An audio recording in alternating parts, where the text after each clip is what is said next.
মূল্যবান নসিহত পেশ করবেন এবং আপনাদের কাছ থেকে দোয়া নেবেন। অত্র এলাকারই সন্তান হাফিজ কারি মাওলানা দেলোয়ার হোসেন সাইদি। আমরা যারা এদিক সেদিক ঘোরাফেরা করতেছি জলদি করে প্যান্ডেলে চলে আসি। আপনাদের এলাকার সন্তান, কোরআন হাদিস থেকে যদি আলোচনা করি এটা আপনাদের গর্ব হওয়ার কথা। কাজেই আমরা এদিক সেদিক ঘোরাফেরা না করি জলদি করে চলে আসি। এখন আলোচনা করবেন কোরআন হাদিস থেকে হাফেজ কারি মাওলানা দেলোয়ার হোসেন সাইদি।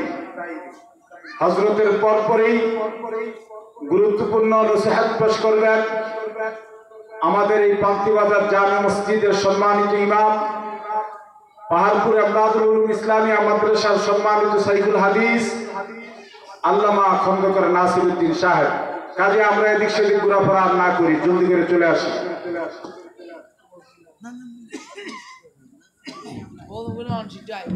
আসসালামু আলাইকুম ওয়া রাহমাতুল্লাহি ওয়া বারাকাতুহু।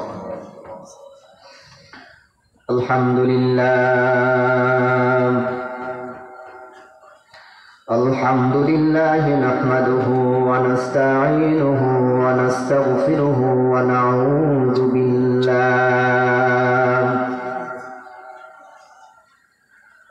নাউযু বিল্লাহি মিন শুরুরি আনফুসিনা ওয়া মিন সাইয়্যাতি আ'মালিনা। من يهده الله فلا مضل له ومن يضلله فلا هادي له ونشهد أن لا إله إلا الله وحده لا شريك له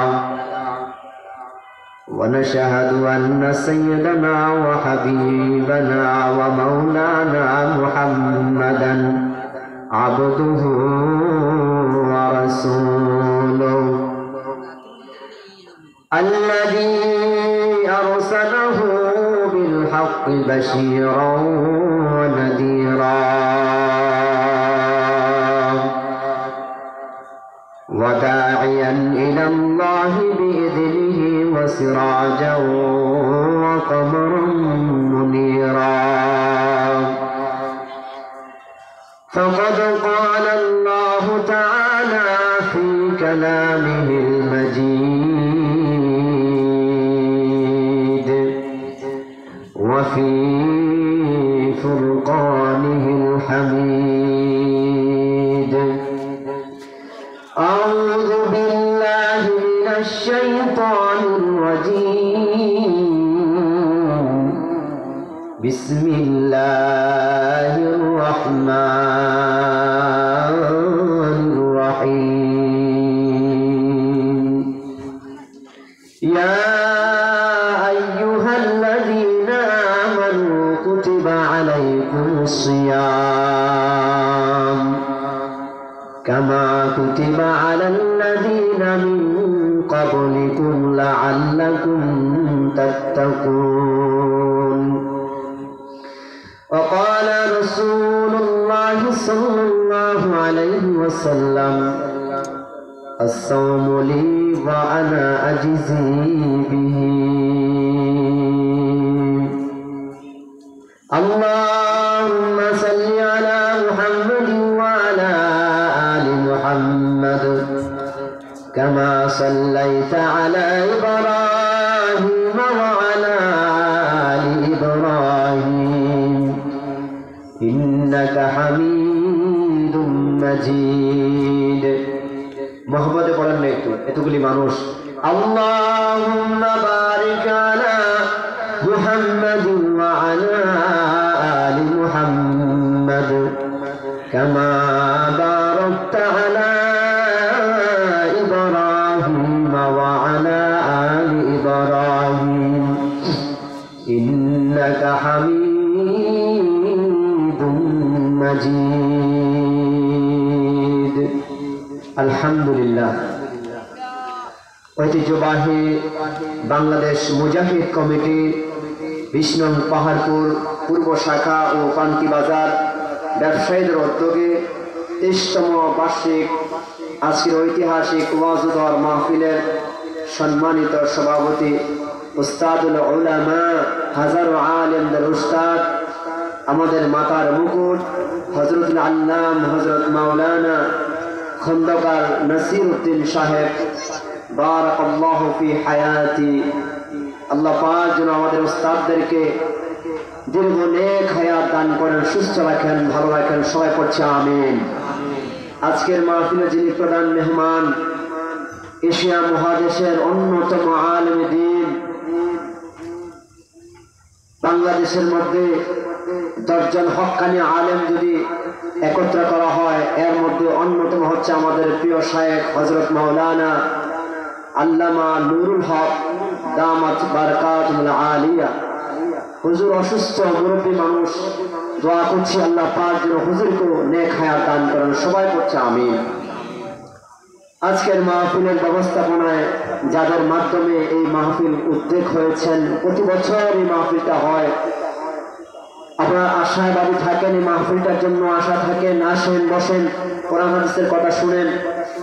বিশেষ করে যার কথা না বললে নয়, হাফেজ বেলাল হোসেন পাহাড়পুরি হাফিজাহুল্লাহ, হুজুর অত্যন্ত কষ্ট করেন এবং তার সঙ্গে আর অনেক লোক কষ্ট করেন এই মাহফিলের জন্য। দোয়া করছি আল্লাহ রাব্বুল আলামিন যেন হুজুরকে দীর্ঘ নেক হায়াত দান করেন, সুস্থ রাখেন, ভালো রাখেন, ঈমান ও আমলের সাথে রাখেন, সবাই পড়েন আমিন। সময় যেহেতু অল্প, আমার পরেই আমাদের উস্তাদ সমতুল্য হযরত বয়ান করবেন। আমি আপনাদের কাছে ছোট মানুষ দোয়া নেওয়ার জন্য এসেছি। অল্প কিছু কথা বলবো, যেগুলি আপনার এবং আমার মূল্যবান কিছু কথা, আপনার এবং আমার খুবই প্রয়োজন। যেহেতু সামনে রমজান আসতেছে, সবাই বলেন সামনে কি আসতেছে? সবাই একটু কথা বলতে পারবেন? একটু সামনে আসেন। মাশাআল্লাহ, সামনে আসলে বরকত হবে, হরকতে বরকত হয়। একটু সামনে আসেন। সামনে আসতেছে রমজান। এই মাসটা হচ্ছে শাবান মাস। সবাই বলেন এই মাসটা কি মাস? শাবান মাস। এই মাস শাবান মাস, তার আগে গেছেন রজব মাস। তো শাবান মাস এখন চলছে, শাবানের পরেই রমজান আসতেছে। রমজানুল মুবারক সম্পর্কে আল্লাহ রাব্বুল আলামিনের হাবিব সাল্লাল্লাহু আলাইহি ওয়াসাল্লাম আগে থেকেই প্রস্তুতি নিয়েছেন। যখন রজব মাস আসতেন তখন থেকে রাসূল প্রস্তুতি নিতেন। আল্লাহুম্মা বারিক লানা ফি রজব ওয়া শাবান ওয়া বাল্লিগনা রমাদান। আল্লাহর হাবিব যখন রজব আসতেন তখন এই দোয়া করতেন, রজব এবং শাবান, সামনে কি রমাদান। এই রমাদান কত দান, কত মর্যাদা সম্পন্ন, কত মূল্যায়ন। আমরা যারা মুসলিম মুসলমান পরিচয় দেই, আমরা অবশ্যই আমরা এই রমজানকে কদর করবো। কথা বলেন, কদর করবো কি করবো না? ইনশাআল্লাহ। এই রমজান, যে রমজান আমাদের সামনে আসতেছে, এই রমজান যদি আমরা সঠিক মূল্যায়ন করতে পারি, তাহলে হাদিসের মধ্যে আসছে রমজানকে যদি আমরা মূল্যায়ন করতে পারি, তাহলে রমজান আমাদেরকে জাহান্নাম থেকে বাঁচায় জান্নাতের মধ্যে পৌঁছায় দেবে। বলে সুবহানাল্লাহ। আর আল্লাহ পাক বলেছেন সূরা বাকারার মধ্যে, ইয়া আইয়ুহাল্লাযীনা আমানু কুতিবা আলাইকুমুস সিয়াম। হে ঈমানদারগণ, তোমাদের উপরে আমি আল্লাহ রোজাকে ফরজ করে দিয়েছি, যেমন ভাবে ফরজ হয়েছিল তোমাদের পূর্বপুরুষ যারা ছিল তাদের উপরেও রোজা ফরজ ছিল। আর এই রোজা ফরজ হওয়ার কারণ তোমরা যেন তাকওয়াবান হতে পারো, তোমরা যেন মুত্তাকি হতে পারো, তোমরা যেন আল্লাহর পথে আসতে পারো। আমার বন্ধুগণ বলে, রোজা কেন আসছে? মুত্তাকি হওয়ার জন্য। রোজা আসছে তাকওয়াবান হওয়ার জন্য। রোজা আসছে আমরা যেন হেদায়েত হতে পারি। রাসূলুল্লাহ সাল্লাল্লাহু আলাইহি ওয়াসাল্লাম মিম্বারের মধ্যে বসে আছেন। আল্লাহ নবী সাল্লাল্লাহু আলাইহি ওয়াসাল্লামের কাছে জিবরাইল এসে বললেন, ইয়া রাসূলুল্লাহ, ইয়া হাবিবাল্লাহ, যে ব্যক্তি রমজান পাইল, রমজান পাওয়ার পরে তার গুনাহ খাতাগুলি মাফ করাইতে পারল না, রমজান আসার পরে তার গুনাহ খাতা মাফ করাইতে পারল না, সে ব্যক্তি যেন ধ্বংস হয়ে যায়, তার উপর যেন লানত নাযিল হয়ে পড়ে। নাউযুবিল্লাহ। আল্লাহর হাবিব সাল্লাল্লাহু আলাইহি ওয়াসাল্লাম আমিন বলেছেন। যেহেতু রাসূল আমিন বলেছেন, দোয়াটা কিন্তু 100% কবুল। সুবহানাল্লাহ। বন্ধুগণ আমার, সামনে রমজান আসতেছে। এই রমজান আমাদেরকে তাকওয়া অর্জন করা লাগবে, আল্লাহর ভয় আমাদের দিলের মধ্যে থাকা লাগবে। আল্লাহর ভয় যদি আমাদের দিলের মধ্যে না থাকে, তাহলে নামাজ পড়ে রোজা রেখে আমাদের কোনো লাভ হবে না। আল্লাহর ভয় যদি আমার দিলের মধ্যে না থাকে, আমি যদি নামাজ পড়ি, আমার নামাজের মধ্যে খুশু বুঝে থাকবে না। আমি যদি রোজা রাখি, আমার রোজার মধ্যে খুশু বুঝে থাকবে না। আমি যদি জিকির আজকার করি, ওর মধ্যে খুশু বুঝে থাকবে না। এই জন্য সামনে বাবা রমজান আসতেছে, আমাদের পরিবর্তন, আমাদের জীবনকে পরিবর্তন করার জন্য রমজান আসতেছে। আমাদের জীবনকে পরিবর্তন করার জন্য কি আসতেছে? রমজান আসতেছে। রমজানের মূল্যায়ন আমরা করবো ইনশাআল্লাহ।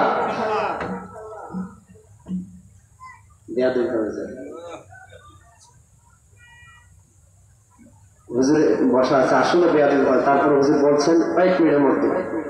আমার ভাইরা, রমজান আসছে কিসের জন্য বলেন?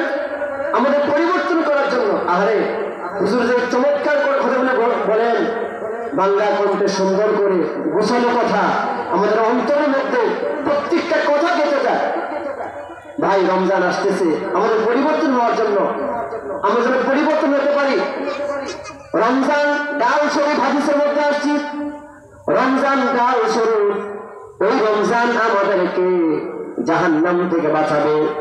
আমরা যদি রমজানকে গুরুত্ব দিতে পারি, সম্মান করতে পারি, রমজান মাসে যদি আমরা রোজা রাখতে পারি, আল্লাহকে ভয় করে তাকওয়া অর্জন করতে পারি, ওই রমজান আমাদেরকে জান্নাতের মধ্যে পৌঁছায় দেবে। সুবহানাল্লাহ। আর যেহেতু রমজান এই মাসে কোরআন নাযিল হয়েছে, যে আয়াতটা আমি তেলাওয়াত করেছি, পরের 2টা আয়াতের মধ্যে আল্লাহ পাক বলেছেন, পরের 2 আয়াতের পরে বলেছেন শাহরু রমাদানাল্লাযী উনজিলা ফীহিল কুরআন হুদাল লিন-নাসি ওয়া বায়্যিনাতিন মিনাল হুদা ওয়াল ফুরকান। আল্লাহ পাক রব্বুল আলামিন এই রমজান মাসে ফুরকান নাযিল করেছেন আমাদের হেদায়েত হওয়ার জন্য, হেদায়েত করার জন্য। আমরা হেদায়েত হব ইনশাআল্লাহ, নিয়ত করি আর কি। সামনে যে রমজান আসতেছে, 11 মাস যেভাবে আমরা চলাফেরা করেছি, পাগলামি করেছি, সময় মতো নামাজ পড়তে পারি নাই, অবহেলা করেছি, চাষতলের মধ্যে বসেছিলাম, কত গল্প গুজব করেছি, কত ভাইয়ের গিবত শাকায়াত করেছি, বাবা ভাইয়ের গিবত শাকায়াত করেছি, ভাইয়ের গিবত শাকায়াত করেছি, এলাকার মানুষের গিবত শাকায়াত করেছি। হায় রে, আমরা দুনিয়ার মায়া মহব্বতে পড়ে, দুনিয়ার পিছনে পড়ে সময়কে নষ্ট করে দিয়েছি। আমার বাবাজিরা 11 মাস পাগলামি সাগলামি করেছি, বুঝি নাই, অন্যায় অপরাধ করেছি। সামনে যেহেতু রমজান, আল্লাহর কাছে এই কথাটা, ওই আলাদা করবো, আল্লাহ 11 মাস যেমনিভাবে চলাফেরা করেছি এমনি রাখিও না আমাদেরকে, তবে আমাদেরকে একটু পরিবর্তন করে দাও। রমজান মাসে কমপক্ষে যেন আমরা 5 ওয়াক্ত নামাজ জামাতে পড়তে পারি, কোরআন কারীম তেলাওয়াত করতে পারি, জিকির আজকার করতে পারি। আল্লাহ রমজান মাসে তুমি আমাদেরকে একটু পরিবর্তন করে দিও। আর হালালের দিকে খেয়াল রাখবো, হালালের দিকে খেয়াল রাখবো। রমজান মাসে যেন আমরা কারো হক নষ্ট না করি, ভাইয়ের হক, বোনের হক, আত্মীয় স্বজনের হক, এবং কি আমার আপনজনের হক, আমার পাড়া প্রতিবেশী তাদের হক। কোন আল্লাহর বান্দা যদি মানুষের হক নষ্ট করে সারাদিন রোজা রাখে আর আল্লাহর দরবারে কাঁদে, কোনো কাজ হবে না। এই জন্য ভাইয়ের হক, বাবার হক, আত্মীয় স্বজনের হক, পরের হক মেরে যারা রোজা রাখে তাদের রোজা হবে না। আর আমার ভাইয়েরা, যেহেতু সামনে রমজান আসতেছি, রমজানের প্রস্তুতি আমরা নিয়ে বলেন ইনশাআল্লাহ, বলেন ইনশাআল্লাহ। 5 ওয়াক্ত নামাজ পড়ব আর তারাবির সালাত জামাত আদায় করার চেষ্টা করবো, করবো তো ইনশাআল্লাহ ভাই, ইনশাআল্লাহ। উস্তাদ সামনে যাদের কথা বলেছি ভুল প্রান্ত হয়ে গেছে, আসলে মুরব্বী হক্কানি আলেম যখন বসা থাকে তখন আমরা তো আসলে কিছুই না, কথা এমনি আসবে না, ঠিক আছে? ঠিক যা বলেছি হুজুরের কাছে দোয়া চাই, যদি বেয়াদব হয়ে থাকে ক্ষমা করবেন। আপনারা আমার জন্য দোয়া করবেন, আল্লাহ পাক যেন এই নগণ্য গোলামকে দেশের প্রতি ইঞ্চি মাটিতে যেন কোরআন এবং হাদিসের কথা বলতে পারি, আল্লাহ পাক যেন সেই তৌফিক আমাদেরকে দান করেন। সবাই বলেন আমিন। ওয়া আখির দাওয়ানা আনিল হামদুলিল্লাহি রাব্বিল আলামিন। আসসালামু আলাইকুম ওয়া রাহমাতুল্লাহি ওয়া বারাকাতুহু।